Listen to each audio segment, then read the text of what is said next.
Hello folks, this is ICT with the Pro Traders Club entry. Okay, we are looking at the cable chart. This is a 5-minute chart. This will allow me to show you the price action that was unfolding in London session today.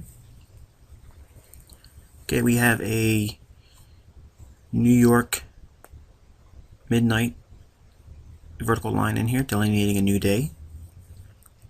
Okay, price opens up into what would be considered the sell zone. Here is R1.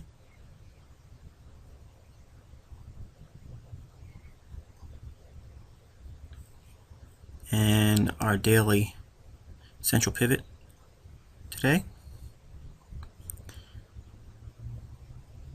Okay, and our S1 comes in at 160.10. We have a MS1 level mid pivot at 160.28, and MR1 is in this vicinity here. Okay, we are going to scroll forward a little bit.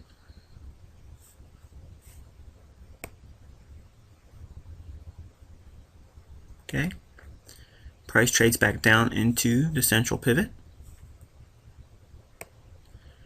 Now we are just underneath the Asian session range in here. So price moves down, trades back up into the Asian range low. Notice how price trades down to MS1. Now what time frame are we in now, guys? We are in our kill zone. Okay, so now we're going to be monitoring price action. Okay, so we have an initial swing. After entering in the time zone that we like to trade, which is the London Open, this window of opportunity, okay, price traded below the central pivot, then gave a bounce at MS1. Okay, let's look at our swing here. Okay, because what we're doing is we're measuring this swing down. See this high here to this low here. I'm going to take this high, measure down to this swing low in here. Okay, it's roughly 49 pips. You see that? If I go a little bit lower, changes. There's 51, 50. If we put it right on the low here, it's 48, 49 pips, something like that. Okay, so that's definitely a handsome swing that we're anchored to. Okay, so if we are in a buy zone, okay, if price should rally from this point up and we get above here, we have a likelihood to move to R1 and MR2. Now, doing our homework going into the new day here at midnight when we get our nap in or whatever, if we're up around that time based on where you're at in the globe, what you want to do is you want to calculate your numbers, and the pivot calculator I gave you on the first page of the thread. And those that are following my blog, I apologize, I am a little behind on placing some of the resources that are on Baby Pip's thread right now, but I assure you they'll be on both places in the not too distant future. So just bear with me, guys. I've got a lot of things going on. So if you do the calculations and you use the opening price and closing price, okay, we would arrive at an MS1 MR2 day. Okay, that suggests that if MS1 is reached and we rally up, price should reach for MR2. Okay. Now, had this been a sell day and we were in a selling situation and we traded to MR2 and we started to sell off, obviously we would be looking for an MS1 as a projected low for today. But as it is right now, we entered into a new day, into the kill zone. Okay, so we're trading time of day, guys. It's very, very critical. Time of day is the most essential point that I can't stress enough. That's when all the players are at their table, and you want as much volatility and momentum in your favor when these signals generate. So this is the importance or the effect that these windows that I've highlighted to you provide for you. Okay, so using our swing analysis, okay, here's the swing down. We roughly we'll just call it 50 pips, guys, just for the sake of argument. Okay, so that's definitely meeting our first initial criteria for a nice handsome swing. even if price only gets to this high when it bounces up, should it do that, okay, it will definitely allow us to get our 20-30 pips minimum to get paid in the trade. Okay, so now the entry. Okay, we are in the time zone. Okay, price starts to rally up. Okay, so what we'll do is we will grab our fib, place it on the low, and run it up to the high. Okay, and optimal trade entry in here, I know it's a little tight, guys, I apologize, it'll be clear in a second. Okay, it comes in around 160.35. Okay, we will use 160.40, factoring in the spread. Okay, so here we are in here.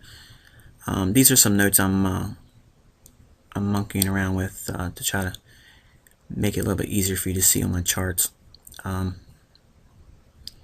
So going in at 160.40 long on the cable. Okay, 30 pip stop puts our protective stop loss at 160.10. Okay, which is way down in here, this vicinity. Okay, so now price trades up to this point in here, then trades back down to it as resistance now becomes support, starts to trade higher. Also, interestingly enough, let's take the fib off now because we've already got our optimal trade entry. Okay, prices rallied up, traded back down into early European session highs. Let's just drop a line on that real quick. Okay, price trades above it and trades back down and starts to move higher. Let's run a fib from R1 to central pivot real quick. Okay. Alright, here is what essentially would be MR1, midpoint resistance between central pivot and R1 for today.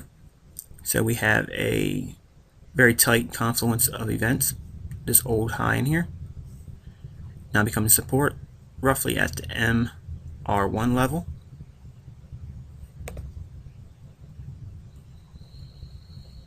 Let's get the fib out for now. Okay, so price trades above that. Now, also this high in here, let's go back just for a second because I don't want to skip too far ahead. Okay.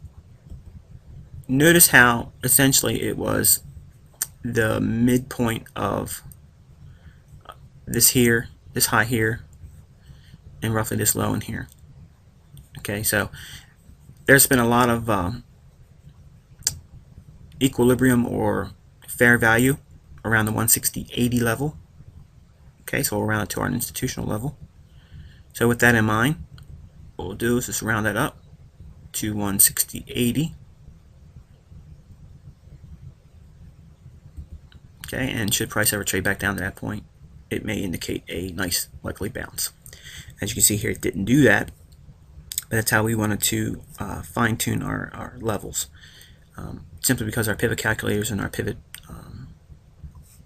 MT4 platform indicators plot these lines, you still got to be able to calibrate them a little bit, and this is one way we do it using institutional levels. Okay, so now we have optimal trade entry here going long. Price trades above this high in here. That would bring protective stop to break even, 160.40. Okay, 30% taken off at this high in here, which satisfies our 30 pip objective in here, taking out first profit. Now, going back to our notes, MS1 and MR2 day. Okay, so this is MS1. MR2 is up here, 161.37. Now, price did hem and haw up in here. Notice it didn't even get to R1. Okay, just came shy of here and then consolidated. Tried it one more time, failed. Tried it one more time, failed. Okay, and we consolidated in here.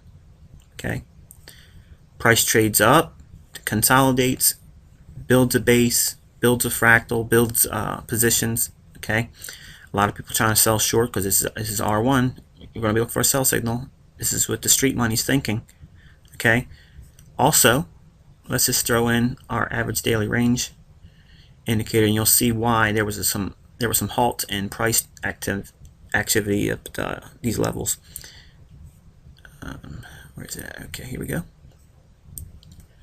And here is average daily range projected high for today. And notice how we just had a real difficult time in here initially trying to get through it. Okay, so looking for an MR2 range. When price actually got to to R1, okay, another 30% was taken out in the event that we did crash down, and the remaining portion of the trade was slotted to exit at MR2. Okay, so we have 1, 2, 3, 4 levels. The numbers were filled today. Exit at MR2 on a limit 161.37 in the event that it did try to spike to R2. This is a 5-minute chart just so we understand what we're looking at, but we did get railroad tracks right at MR2, and presently price is consolidating and has found short-term support on to R1. Okay, so we could very easily see it spike up to 161.55. It's not that far away. Can do that. Cable can do that in a 1-minute bar. So that was last night's trade for the London session, and all the tools speaking. Newbie trader on the thread. I'm just going to toss this in real quick. You were asking what you were doing wrong or what you did wrong. I think you need to focus more on the time of day that we've already covered, and it's very important that you notice how consistently that these windows are providing you a means of knowing when to do something, and when you have the time of day and when price is trading at relative to the central pivot, are we below it, above it. We also note that a lot of times the day will start at the MR1 or MS1 levels and reach for its counterparty. So the patterns and the tools are very consistent, and they've been repeating themselves. But I think what's happening is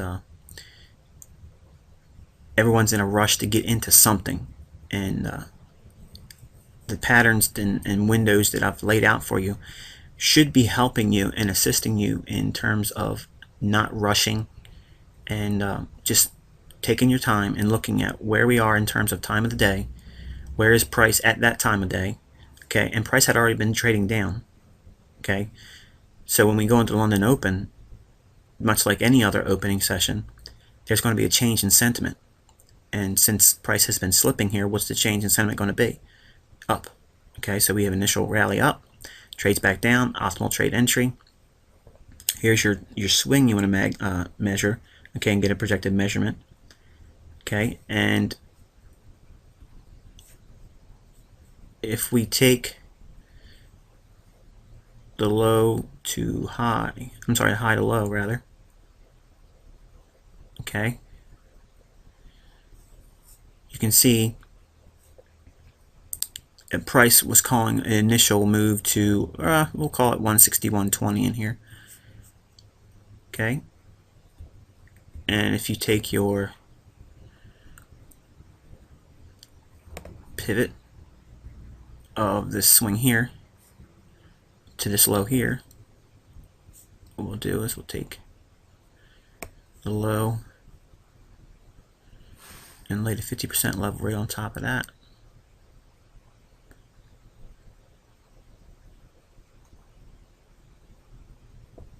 Okay, and you can see how price found what would be considered hidden support. Here's that same retracing back to an old high support. Resistance now becomes support here rather. And then look at the price level action here. Trades back down here, trades down here, trades down here, and then finally gets one more gusto to go reaching for higher move to MR2. So that was the rundown for the London Express. Now let's take a look at the fiber. Okay guys, I got the chart extremely naked here. This is just delineating our midnight New York Standard Time. Okay, changing over to a new day. Now this was the trade from Friday that, again, going into the weekend, this weekend rather, it was a little scary for me, to be honest with you, given what happened in Japan. But this was the setup. Okay, we had a price swing down. Okay, and let's dress this up a little bit. Put some lipstick on this pig so we can understand what we're looking at real quick.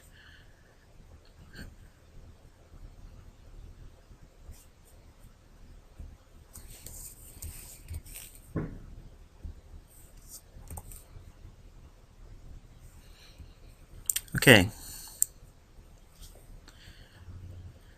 we have New York session in here. Price trades down, very handsome swing anchored from. Okay, price trades up, and then we get what, guys? What's this? Optimal trade entry. Okay, let's plot that real quick.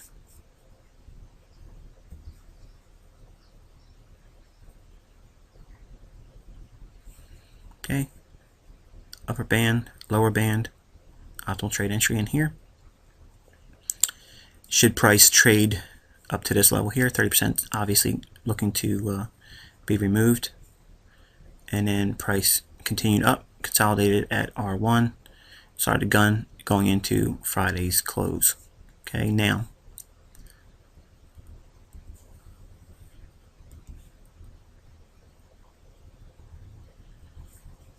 since 50% of this range here, from this high to this low, once it's broken, when it does here, we will be looking for price to reach to this level in here, which is very close to what will be R2 from Friday and R1 from Thursday. Notice how they hadn't been traded to yet. Well, Friday we closed into that direction. Okay, so carrying over the weekend, we had a pretty good likelihood, and this is what I was basically trading the likelihood and probability of it moving higher into this level here, or maybe even stabbing through it on the open. And we did get a gap higher on Sunday's open, which if you look at where we are at for pivots, we were definitely in the sell zone, and because it had gapped up a very handsome amount of pips, I moved to the sidelines at that point. And from entry here to 5 minutes after the open on Sunday, we had a exit. Then this is a pattern. I'm going to take the pivots off for now because we can clearly see we're in the R1 level. So let's take the pivots off before I go any further. This pattern right here, okay, where we have a gap up on Sunday, this is actually what I refer to as whiplash. Okay, it's the pattern that you've probably been reading about on the pattern section that I'm still building.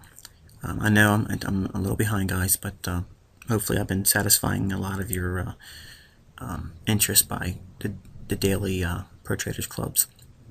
But whiplash is basically when you have an opening on Sunday, gap opening higher or lower. Okay, what you'll do is you'll see price trade down, trade back up. Okay, and two things will happen, two scenarios. One, whatever we open and we trade down, we'll gun the high here, okay, and then fade down and fill the gap. Or we'll open high, trade down, come up here and do what? Without even doing anything with the indicators or analysis tools, what does that look like? That's optimal trade entry. Okay, so you can use our old friend, the fib. Okay, and here is our upper band, our lower band, optimal trade entry right there in a sweet spot. Bingo. Okay, and all you're really looking for on these trades for whiplash is 20 pips. That's it. Do not milk it for any more. Now, yes, if you get in, sometimes you'll have trades that pan out and just runs and runs and runs, but that's not what you're looking for. Okay, now you can, if you make more money, don't You know, don't pat me on the back and thank me for it, because I'm telling you, take 20 pips and walk away. And that's what was taken here. I just took 20 pips out of this little bit of a move here. And I don't always look for 100% of the gap to be filled. Okay, I look for 80% as a maximum, but typically on a big, large gap, you'll see it stop at the 50% range of where it opened on Sunday and Friday's close. Find out where 50% of that is, okay, and you'll see where it ultimately will find some kind of support and try to bounce again. And then you can see clearly here we had 80% of the gap filled, and we stopped at a round number at 139.10 and rallied back up to take out the highs that was made on Sunday's open. And we have since flirted with that level in here. So that was Friday's action, and profit was taken on Sunday's open. And small little scalping here using whiplash. Okay, and obviously you just want to reverse the pattern if it's going to be a buy signal gapping lower on Sunday. Okay guys, so that is the Pro Traders Club entry for today. And real quick, just a reminder, I worked this weekend on a just like a preliminary dry run on a webinar, and covering the tools that we've addressed so far for the thread and the blog. What I've done is laid out a kind of like a preliminary checklist or pre-flight list on how you should be approaching your trading. And I didn't want to put too much effort into it because it's not the final product, but I do see some individuals still struggling with their consistent approach to doing the same thing every single day, even though the concepts have been laid out in the videos. And I just think that there has to be a little bit more specific approach outline. So that's what I did. I built the outline for it, and I'm going to post a link in Wednesday night's Pro Traders Club. Okay, and when you get that link in there, just jot it down. And what it'll do is it'll give you a access to a conference on the time and date that I specify. Most likely it's going to be probably Sunday. I'm not sure what time of day Sunday it's going to be, but that's what it's looking like for right now. But if you can't make it, don't be don't be afraid or upset, because I will be recording it, so it will be made available in a video format. So those that are unable to join me and whoever else comes, I'm really using it just to see how this software that I've downloaded works. I'm sure I'm not going to be very organized at all with it, because obviously I've never done a webinar live with people all around the world. So you'll have to give me some slack there, because I just don't know how it's going to work and how the tools are utilized in real time and how my charts will be set up and all that. So, but like I said, I'll be giving you some more information in Wednesday night's Pro Traders Club video. So with that, guys, I wish you good luck and good trading.